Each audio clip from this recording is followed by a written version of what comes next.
नमस्कार प्यारे दर्शकों, तहे दिल से एसके टीवी हिंदी में आपका स्वागत। आशिक गरीब एक पुरानी रूसी लोक कथा पर आधारित प्रेम कहानी है जिसे रूसी कवि मिखाइल लर्मोंतोव ने अमर कर दिया। ये एक गरीब गायक और एक अमीर तुर्क लड़की की प्रेम गाथा है जिसमें सच्चे प्यार, धोखे, संघर्ष और नियति की उलझनों से भरी एक लंबी यात्रा दिखाई गई है। तिफलिस की गलियों से शुरू होकर खलाफ नगर की चकाचौंध तक फैली ये कहानी एक ऐसे युवक की है जिसे कुछ नहीं मिला सिवाय एक साज, एक आवाज और सच्चे प्रेम के। मगुल मागरी तुर्की अमीर की बेटी उसकी आवाज पर मोहित हो जाती है, लेकिन सामाजिक असमानताएं और चालाक विरोधी उनके रास्ते में एक दीवार खड़ी करते हैं। आशिक गरीब 7 वर्षों की कठिन तपस्या और दुनिया भर की यात्राओं में अपना भाग्य बदलने निकलता है, अपने प्रेम को साबित करने और आत्मसम्मान की तलाश में। ये कहानी न केवल प्रेम की अमरता का गीत है बल्कि संघर्षरत आत्मा की उस जिद की भी मिसाल है जो हार मानने से इनकार करती है। लोक विश्वास, चमत्कार, फकीरी, गीत संगीत और सूफियाना सोच से सजी ये कहानी पूर्वी लोक कथाओं की महक लिए हुए है और एक ऐसे युग में ले जाती है जहां प्रेम के लिए इंसान पहाड़ पार करता है, झूठ और छल को हराता है और आखिरकार नियति को अपने हक में मोड़ लेता है। बहुत साल पहले की बात है। तिफलिस शहर में एक अमीर तुर्क रहता था। अल्लाह ने उसके घर को खूब धन दौलत से भर दिया था, लेकिन उसके पास इन सब से भी ज्यादा प्यारी एक चीज थी, उसकी बेटी मगुल मागरी। आकाश में तारे सुंदर दिखते हैं लेकिन उनसे भी सुंदर फरिश्ते होते हैं और मगुल मागरी उन फरिश्तों से भी ज्यादा सुंदर थी। तिफलिस की सभी सुंदरियां उसके सामने कुछ नहीं थी। उसी तिफलिस शहर में एक लड़का भी रहता था जिसका नाम था आशिक गरीब। अल्लाह ने उसे गरीब ही बनाया था और गरीब ही रखा। उसके पास बस एक नेक दिल और गीत बनाने की कला थी। वो अपना साज, अपना रुबाब उठाता, उस पर तुर्किस्तान के पुराने वीरों के गाने गाता और शादी ब्याह में जाकर अमीर लोगों का मन बहलाता था। ऐसी ही एक शादी में उसने पहली बार मगुल मागरी को देखा था। तभी से दोनों एक दूसरे को चाहने लगे थे। लेकिन मगुल मागरी आशिक गरीब के लिए एक गरीब का सपना थी और उसका दिल सर्दियों की रात की तरह उदास हो गया था। एक दिन वो बाग में अंगूर की बेल के नीचे घास पर लेटे लेटे सो गया। तभी संयोग से मगुल मागरी अपनी सहेलियों के साथ उधर से गुजरी। एक सहेली ने देखा कि आशिक गरीब या रुबाब बाधक सो रहा है। वो वहीं रुक गई और उसके पास जाकर गुनगुनाने लगी, दीवाने ओ दीवाने, अंगूरी लता वितान तले क्यों सो रहा है तू? उठ दीवाने, जाग देख तेरी हिरनी तेरे पास से गुजर रही है अनजाने। ओ दीवाने।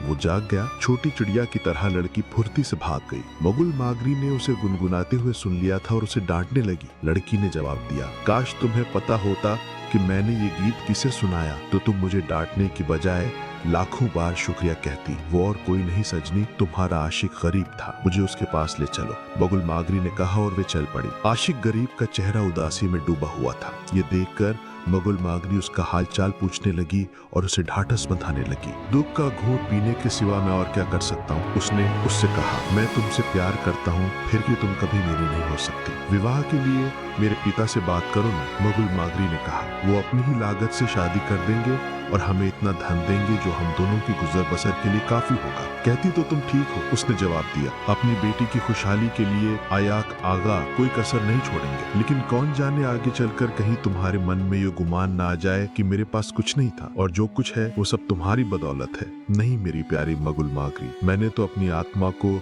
एक फर्ज सौंप दिया है। मैं प्रतिज्ञा करता हूँ कि 7 वर्ष तक मैं दुनिया की खाक छानूंगा, या तो धन दौलत जमा करूंगा या दूर किसी जंगल में मर जाऊंगा। अगर तुम्हें ये मंजूर हो तो इस अवधि के बीत जाने पर तुम मेरी हो जाओगी। वो राजी हो गई, लेकिन उसने ये जरूर कहा कि अगर वो तय की गई तारीख को नहीं लौटा तो वो कुर्दूश बे की पत्नी बन जाएगी जो लंबे समय से उसे प्यार करता था। आशिक गरीब अपनी माँ के पास पहुंचा। माँ से उसने आशीर्वाद लिया। अपनी छोटी बहन का उसने मुंह चूमा, कंधे पर एक थैला डाला, हाथ में फकीरी वाली लाठी संभाली और तिफलिस शहर से चल पड़ा। तभी एक घुड़सवार तेजी से आया। आशिक ने उस पर नजर डाली, देखा ये तो कुर्दोश बे है। दुआ है कि तुम्हारी यात्रा मजे से कटे, बे ने दूर से ही चिल्लाकर कहा। चाहे जो भी तेरी मंजिल हो मुसाफिर, मैं तुम्हारा साथ दूंगा। आशिक ऐसा साथी पाकर ज्यादा खुश नहीं था, लेकिन वो करता भी क्या, लाचार था। बहुत समय तक दोनों साथ साथ चलते रहे। अंत में ऐसी जगह पहुंचे जहां एक नदी उनका रास्ता काट रही थी। नदी के उस पर जाने के लिए ना तो वहां कोई पुल था और ना नदी की धारा ही कहीं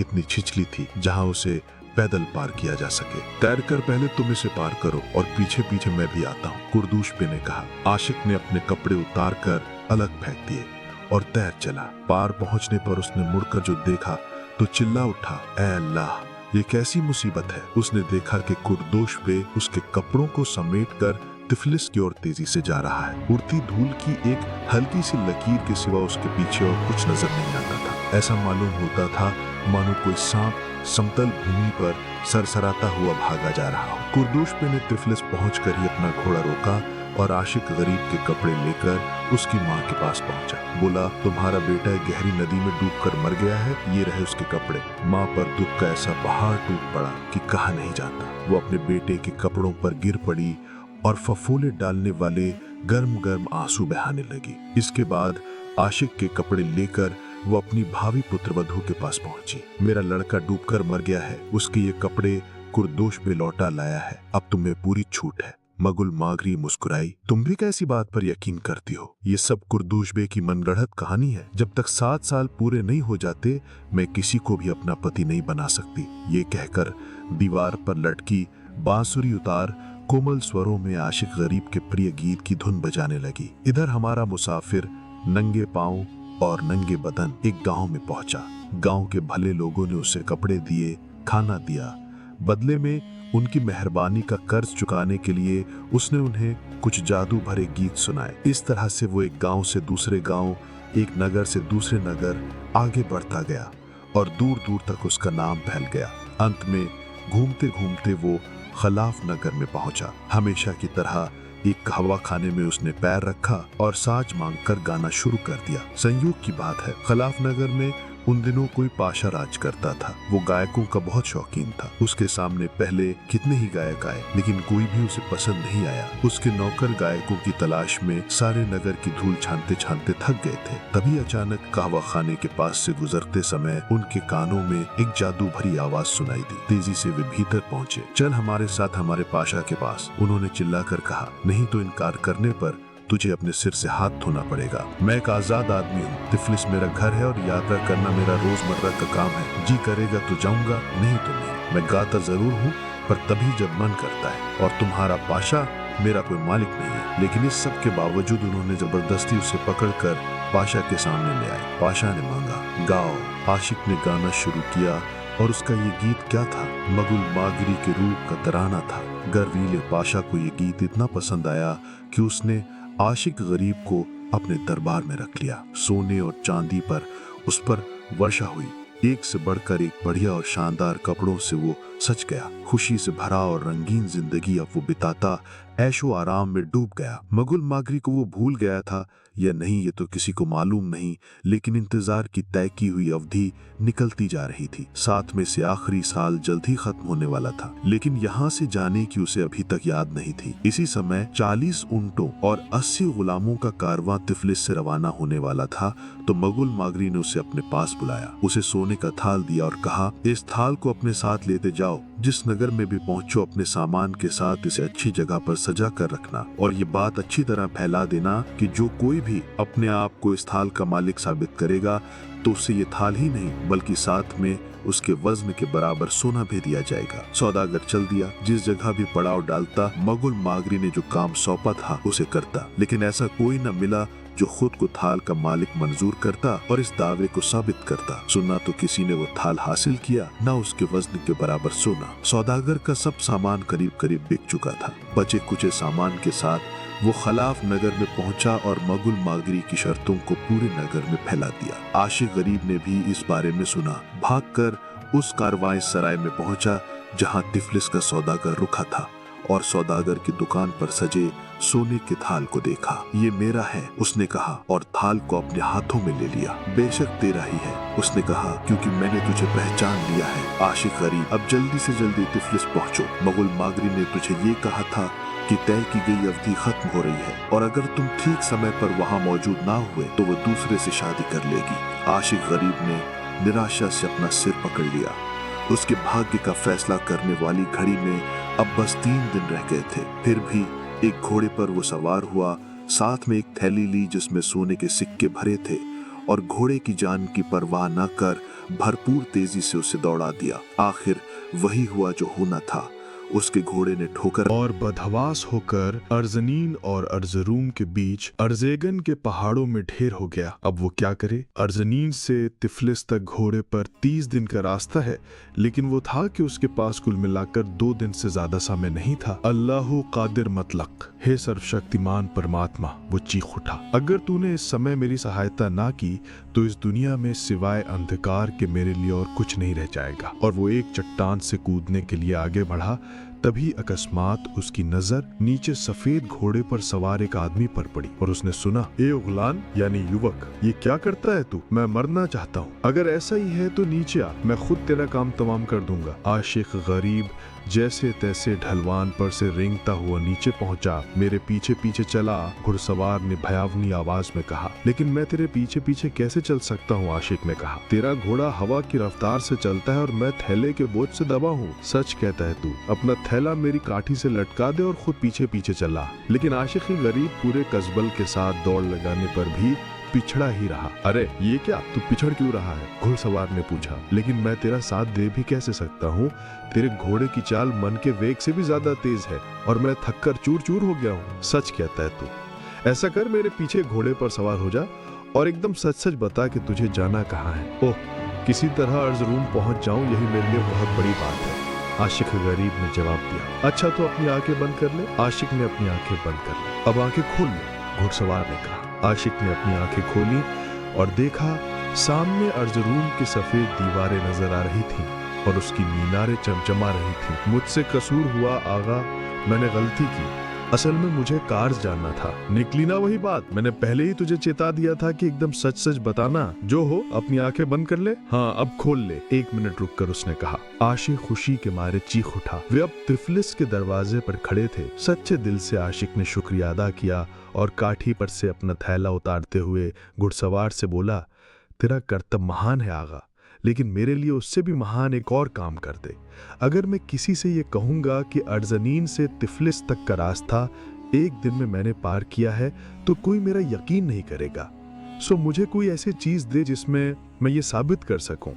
घुड़सवार ने मुस्कुराकर कहा, झुककर मेरे घोड़े के खुर तले की मिट्टी मुट्ठी भर उठा ले और उसे अपने लबादे के तले दामन में छिपा रख।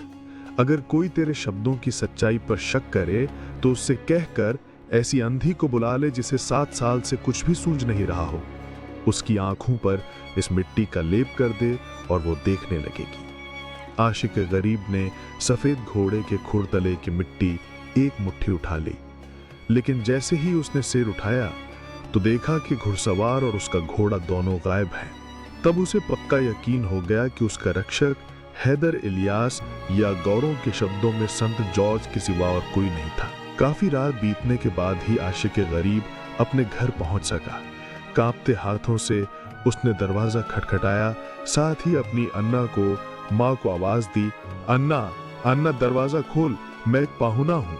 खुदा ने तेरे दरवाजे पर मुझे भेजा है, भूख और पाले के मारे बेहाल हूँ। रहम कर, अपने मुसाफिर बेटे के नाम पर मुझे अंदर आने दे। जवाब में बुढ़िया की कमजोर आवाज आई, राहगीरों को शरण देने के लिए अमीरों और कदीरों को घर मौजूद हैं। सारे नगर में ब्याह शादियां हो रही हैं, तू वहीं जा, वहां तेरी रात मजे में गुजर जाएगी। अन्ना, उसने जवाब में कहा, यहाँ मैं किसी को नहीं जानता, इसलिए तुझे से फिर विनती करता हूँ, अपने मुसाफिर बेटे के नाम पर मुझे अंदर आने दे। तो उसकी बहन ने माँ से कहा, मैं उठती हूँ माँ और उसके लिए दरवाजा खोल देती हूँ। नाकारा लड़की, युवक लोगों को देखते ही तेरी लार टपकने लगती है और तू खूब उनकी आवभगत करती है। मुझे तो कुछ दिखाई नहीं देता। इतने आंसू मैंने बहाए हैं कि 7 साल से मुझे कुछ दिखाई नहीं देता।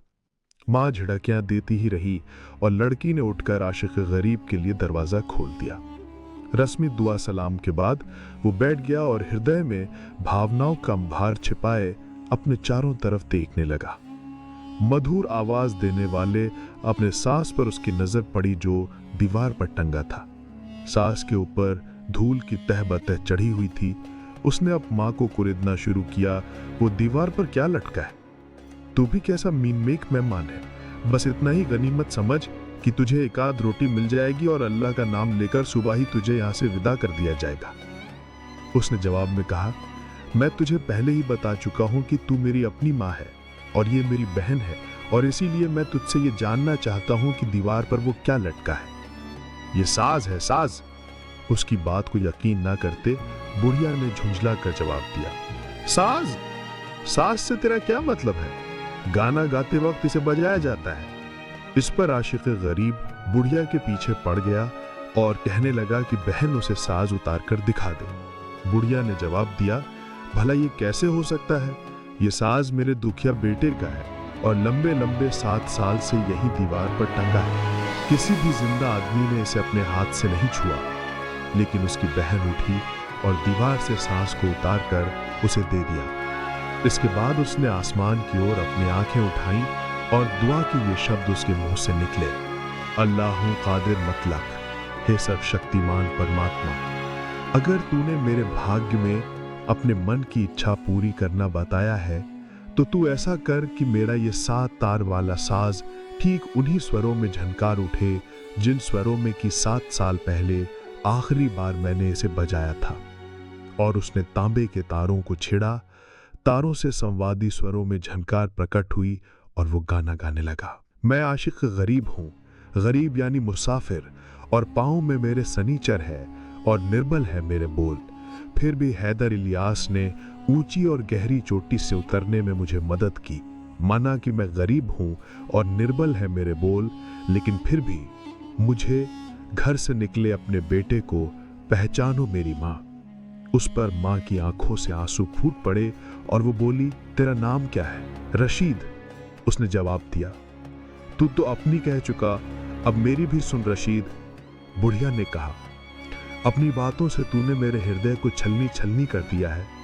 इसी रात मैंने सपने में देखा, मेरी आंखें अब सपने में ही देख पाती हैं कि मेरे बाल एकदम सफेद हो गए हैं। आंसुओं ने 7 साल से मुझे अंधा बना दिया है।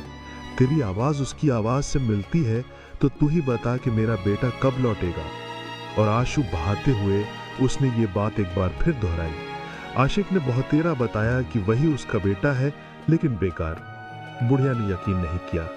कुछ मिनट तक रुकने के बाद उसने विनती की, मेरी अच्छी माँ, कम से कम इतना तो कर कि ये साज मुझे दे दे कि मैं इसे लेकर जरा अपना नसीब आजमा सकूं। पास ही मैंने सुना है कि शादी हो रही है। मेरी बहन मुझे वहां का रास्ता दिखा देगी। वहां मैं गाऊंगा बजाऊंगा और जो कुछ मिलेगा उसमें तुम दोनों का भी साझा होगा। नहीं, ये मैं नहीं मान सकती, बुढ़िया ने जवाब दिया। जब से मेरा लड़का गया है ये सास कभी घर से बाहर नहीं निकला, लेकिन उसने कस्में खानी शुरू कर दी कि वो सास का एक भी तार इधर उधर नहीं होने देगा। अगर एक भी तार टूट गया तो मैं अपने सारे माल माता के साथ इसके लिए जिम्मेदार होऊंगा। सो बुढ़िया ने उसकी थैली को टटोला और ये जानकर कि वो सिक्कों से भरी है, उसे साज ले जाने की इजाजत दे दी। बहन ने उसे रास्ता दिखाया और उस धनी घर में, जहां धूमधाम से शादी की दावत हो रही थी, उसे छोड़कर खुद बाहर दरवाजे पर खड़ी हो गई। वो देखना चाहती थी कि अब आगे क्या होता है। मगुल मागरी इसी घर में रहती थी और ठीक इसी रात वो कुर्दुश बे की पत्नी बनने वाली थी। कुर्दुश बे अपने सगे संबंधियों और संगी साथियों के साथ खान पान में मस्त था और मगुल मागरी बढ़िया कामदार चत्तरे के पीछे अपनी सखी सहेलियों के साथ बैठी थी। उसके एक हाथ में जहर भरा प्याला था और दूसरे में तेज खंजर।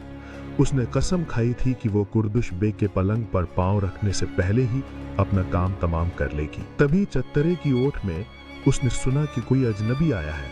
वो कह रहा था, सलाम अलैकुम, खुदा आपको राहत दे। आप यहाँ दावत उड़ा रहे हैं, खुशियाँ मना रहे हैं। मैं एक गरीब यानी परदेसी राहगीर हूँ, मुझे भी यहाँ बैठने की इजाजत दीजिए। मैं आपको गीत सुनाकर खुश कर दूंगा। क्यों नहीं?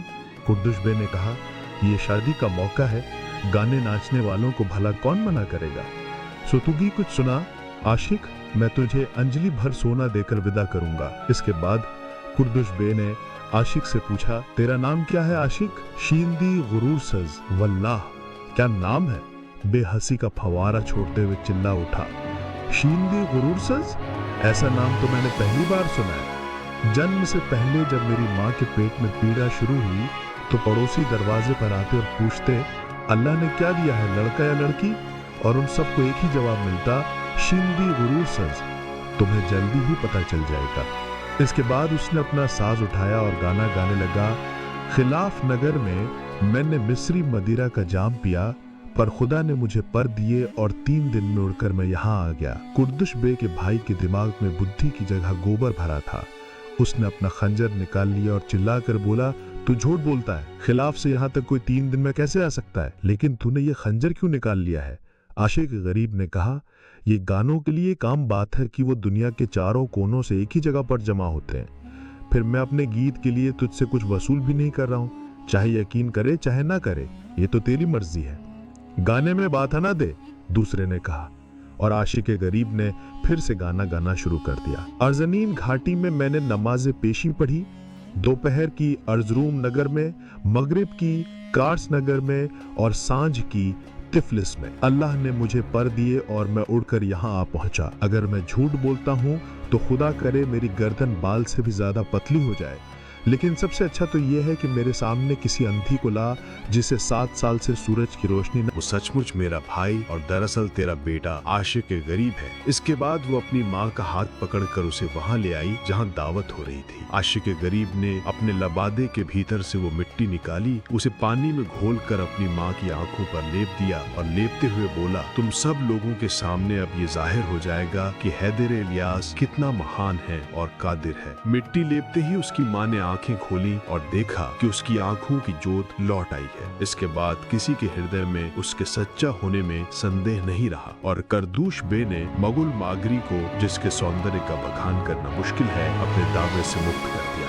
इस पर खुशी से छलछलाते आशिक गरीब ने उससे कहा, सुनो करदूश बे, मैं तेरी भी तसल्ली करूंगा। मेरी बहन उस दुल्हन से किसी तरह भी कमतर नहीं है जिससे कि तेरा ब्याह होने वाला था। मैं अब अमीर हूँ, सो वो भी चांदी सोने से उतनी ही लदी होगी जितनी की मागुल मागरी। सो तू उसे स्वीकार कर और खुदा तुम दोनों को भी उतनी ही खुशी दे जितनी की मुझे अपनी मागुल मागरी को पाकर हुई।